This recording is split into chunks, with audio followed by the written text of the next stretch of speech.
ito, nandito na po kami sa loob ng Intramuros, pero palabas na po kami. Ang haba-haba na ng video namin, kaya ayan. Ayan. Palabas na po kami. Ito po yung bakod. Ito po ang loob ng Intramuros, mga kapatid. Ayan po yung Intramuros.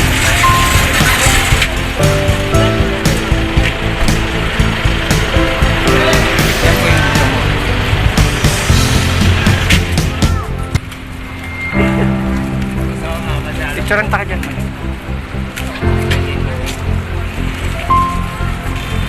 Intramuros.